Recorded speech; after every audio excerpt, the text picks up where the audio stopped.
Welcome to Let's Word Up, a YouTube channel dedicated to teaching you about the English language absolutely free.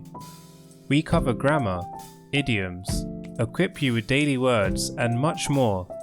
Our goal is to bring you closer to you mastering the English language. In this video, we recap the week's daily idiom podcasts along with exclusive bonus content, facts, or just more fun information found only on our YouTube channel. You can head over to our website www.letswordup.com to access our daily podcasts and downloadable transcripts. Take a look at the description box below for links and details. Click on the subscribe button and notification bell so you'll know when we publish a new video. Here's a recap of the idioms that we learned in week 9. Pick up the tab. This phrase is used when someone wants to pay for the total of something. It is usually used when someone is offering to cover the cost of a shared event. Some examples of pick up the tab used in a sentence would be: she was very generous.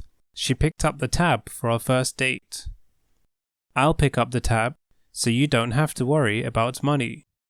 And he offered to pick up the tab for the meal, so they paid for entry to the club. Go Dutch. This phrase is used when someone is offering to share the costs of a shared event. It is usually used when people are discussing equally splitting the cost of a date. Some examples of go Dutch used in a sentence would be: I think it's fair and equal if we go Dutch on this date. He offered to pay, but she suggested they go Dutch instead. And they went Dutch on the costs of the party. Play it by ear. This phrase is used to describe not following a strict plan and being open to future changes. It is usually used when discussing a plan that has an uncertain future. Some examples of play it by ear used in a sentence would be: I'm not sure if I'll be free next week, so let's play it by ear. They had a plan, but they played it by ear just in case of the unexpected. And she suggested they play it by ear since the weather forecast was unclear. Bonus content: Doh, Dough and Dough. These words are homophones, so they sound exactly the same, yet they are two different words with different spellings and meanings. The first one is spelt D-O-E and is a noun, naming a female deer. An example of doe used in a sentence would be: the forest was full of life, with many majestic doe strolling around. The second one is spelt D-O-H and can be used as a noun or an exclamation. As a noun, it is the name of a note in musical terminology. As an exclamation, it is an outcry used for foolish or stupid actions, usually one's own. Some examples of doh used in a sentence would be: in tonic solfa, doh is the first and eighth note of a major scale. And I shouldn't have done that. Doh. The last one is spelt D-O-U-G-H and is used as a noun, naming a mixture of flour and liquid used for bread or pastry. It is also informally used to refer to money. Some examples of dough used in a sentence would be: they mixed their own pizza dough and made a delicious pizza from scratch. And I can't wait to get a job and make lots of dough. It is worth noting that these differences don't have an effect when speaking, since they sound the same. But you should pay attention to spelling differences, as that will change the meaning when writing them down. Please check the transcript below if you are unsure of the spelling differences. In the same boat. This phrase is used to describe people being in the same situation. It is usually used when people are sharing the same experience. Some examples of in the same boat used in a sentence would be, we're in the same boat. We're both looking for a job. If they don't study hard, they'll both fail the test and be in the same boat. And she's not in the same boat as us. She has a lot of talent. Get your act together. This phrase is used to describe people organizing themselves or focusing in order to achieve a particular goal. It is usually used when someone needs to prepare themselves for something.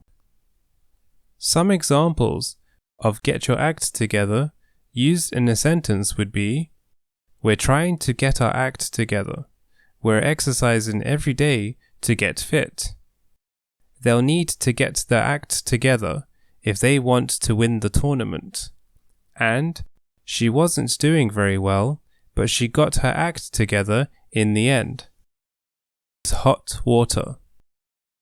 This phrase is used to describe being in a bad situation. It is usually used when someone is in trouble as a consequence of their actions. Some examples of hot water used in a sentence would be, they'll be in hot water if we don't do this right.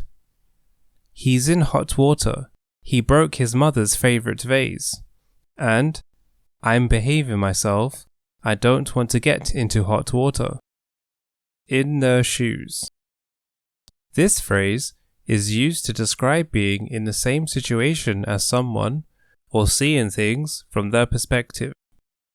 It is usually used when someone is in an undesirable position. Some examples of in their shoes used in a sentence would be, I wouldn't want to be in her shoes. That doesn't look fun. If I was in his shoes, I would tell them to leave me alone. And they wondered what it would be like to be in her shoes. Bonus content. Wrest and Wrest. These words are homophones, so they sound exactly the same. Yet they are two different words with different spellings and meanings. The first one is spelt R-E-S-T and can be used as a verb or a noun. As a verb, it is the action of taking a break from something, being situated in order to stay in a position, or being dependent on. As a noun, it is the name of a period or state of resting, an interval of silence in music, an object used for support, or the remaining part of something. Some examples of rest used in a sentence would be, let's rest and do the rest of the job tomorrow. He rested his mug on the armrest of his chair. Her success rested on working with the team. The rest was very helpful. And there's a rest after the first few notes, before the chorus. The second one is spelt W-R-E-S-T and is used as a verb, describing the action of forcibly pulling something from a grasp. An example of rest used in a sentence would be, I couldn't wrest myself from the iron grip. It is worth noting that these differences don't have an effect when speaking, since they sound the same. But you should pay attention to spelling differences, as that will change the meaning when writing them down. Please check the transcript below if you are unsure of the spelling differences. Thanks for watching. We hoped that you found the grammar helpful and interesting. If you'd like to learn more about the English language, you can visit our website at www.letswordup.com for all of our podcast episodes and transcripts. Please do click on the subscribe button and notification bell below so you'll know when we publish a new video. It also helps us to keep going. Until next time!